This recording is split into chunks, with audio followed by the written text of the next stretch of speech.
स्वामी विवेकानंद को तालियां इसलिए मिली कि बाकी सब लेडीज एंड जेंटलमैन कह रहे थे। जब मैंने रिसर्च किया, मेरी लुई बर्ग नाम की महिला ने 6 ग्रंथ लिखे स्वामी विवेकानंद की विदेश यात्राओं के। Swami Vivekananda in the West, new discoveries इस नाम से। वो मेरी लुई बर्ग ने शिकागो की उस धर्म सभा में उपस्थित जो श्रोतागण थे उसके प्रत्येक के साथ संपर्क किया, जो जीवित थे, जो जीवित नहीं थे, उनके वंशजों के साथ उनकी डायरिया खंगाली, उसके पूरे मिनट्स पढ़े। और उसके बाद में वो कहती है स्वामी विवेकानंद पहले व्यक्ति नहीं थे, चौथे व्यक्ति थे। उनसे पहले 3 लोगों ने ब्रदर्स एंड सिस्टर्स नाम का संबोधन किया था। श्रीलंका से एक बौद्ध साधु गए थे, धम्मपाल अंगीकारा, उन्होंने किया था। एक बौद्ध भिक्खु जापान से आए थे, उन्होंने भी यही बंधु और भगिनी वाला संबोधन किया था।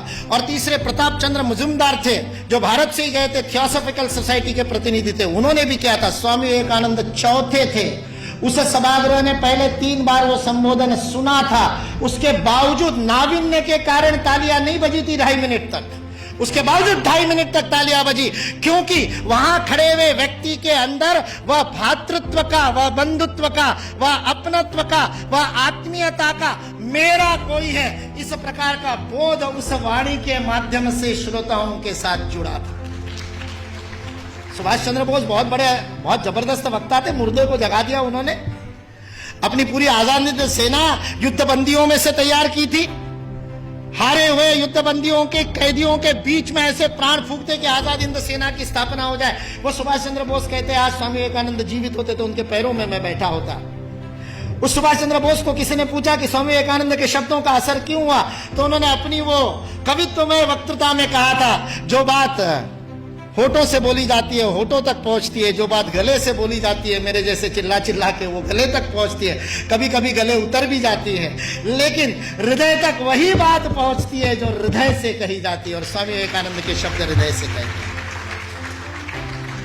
सारा 1.5 महीने का अपमान, विष का प्राशन करने के बाद ये शिव वहां खड़ा होकर के कल्याण के मंत्र बोलता है और अमेरिका निवासियों को बहनों और भाइयों कह करके बोलता है, जिन अमेरिका वासियों ने उसको खाने के लिए नहीं दिया था, दर दर की ठोकरें खाने पर मजबूर कर दिया था, यू ब्लैक गेट आउट कह करके जिसका हर दरवाजे पर स्वागत हुआ था, 1.5 महीने तक अपमान सहने के बाद उस अपमान के विष को पी करके भारत का, हिंदुत्व का सच्चा प्रतिनिधि, जिसने गर्व से कहो हिंदू है, उस दिन 11 सितंबर को पहली बार बोला था कि मैं गर्व से कहता हूं कि उस हिंदुत्व का मैं प्रतिनिधि हूं। वह स्वामी विवेकानंद सच्चे अर्थ में प्रतिनिधित्व करता है और उस पूरे सभागार को ही नहीं, पूरी अमेरिका को अपने भातृत्व बोध से बोधित करता है। ये भारतीय संस्कृति की वैश्विक अवदान है, वसुधैव कुटुंबकम का भाव है।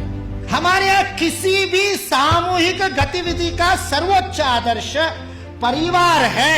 यदि आप अपने संस्था में परिवार का भाव स्थापित नहीं कर सके तो उस संस्था का नेतृत्व करने का आपको अधिकार नहीं है। यह भारत का बोध है।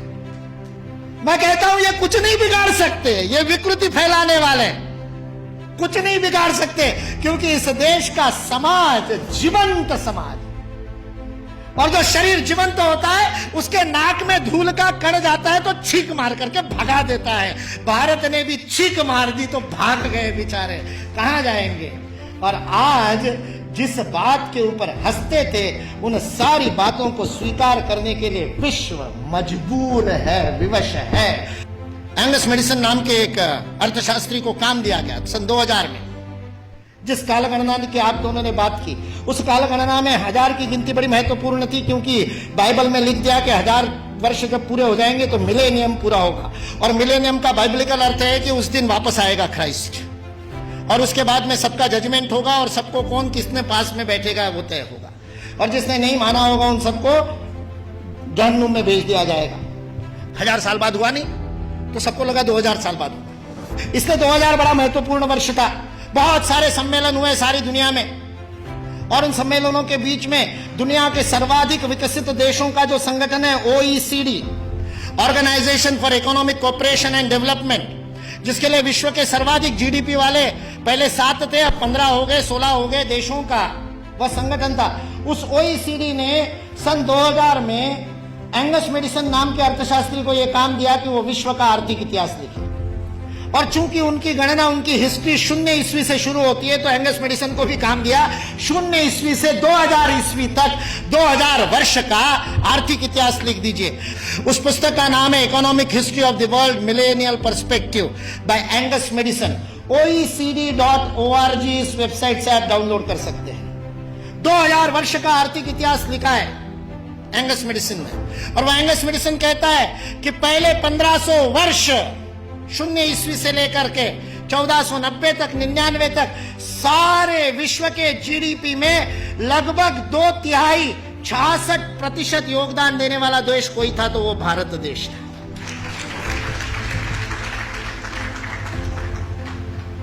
मैं सोच रहा था, इतिहास का मैं विद्यार्थी हूं, आपके जैसा इतना अध्ययन तो नहीं किया, लेकिन मैं सोच रहा था ये 1500 से क्या संबंध है, तो पता चला वास्को दी गामा 1498 में आया था। और मतलब उसने भारत को खोजा, ऐसा हम लोग भी लिखते हैं, तो उससे पहले कोई गुम हो गया होगा। जो गुम हुआ भारत था वो विश्व के 2/3 जीडीपी को प्रोड्यूस करने वाला, और केवल प्रोड्यूस करने वाला नहीं, विश्व को समृद्धि का अवदान देने वाला, वितरण करने वाला। विल ड्यूरांड अमेरिकन इतिहासकार है, 11 खंडों में उसने लिखी है हिस्ट्री ऑफ सिविलाइजेशन। वह विल ड्यूरांड लिखता है सारे विश्व को संपदा का वितरण करने वाला कोई देश होगा तो वह देश भारत देश है। वितरण शब्द प्रयोग किया है, लेन देन नहीं, वितरण करने वाला देश। सारे दुनिया में हमारे व्यापारी जाते थे।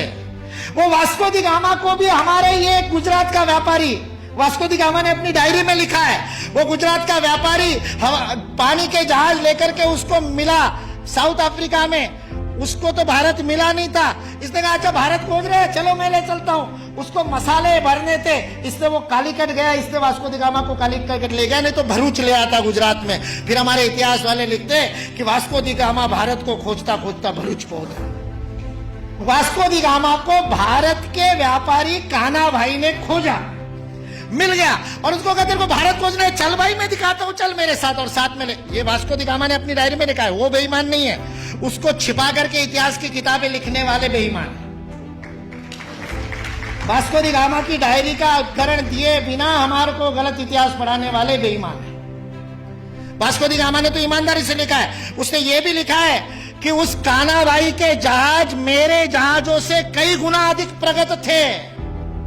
40 खेने वाले लगाने के बाद भी मेरे जहाज को उतनी गति नहीं थी जो उससे 3 गुना बड़े, 3 मंजिल वाला जिसके ऊपर डेक था, ऐसे जहाज को केवल 16 नाविक खेते थे। ऐसा कान्हा भाई का जहाज था। भारत की विज्ञान और तकनीकी की स्थिति अंग्रेज इस देश में आए तब सारे विश्व से अधिक उन्नत थी। ये अंग्रेजों में से कुछ ईमानदार इतिहासकारों ने लिख करके रखा।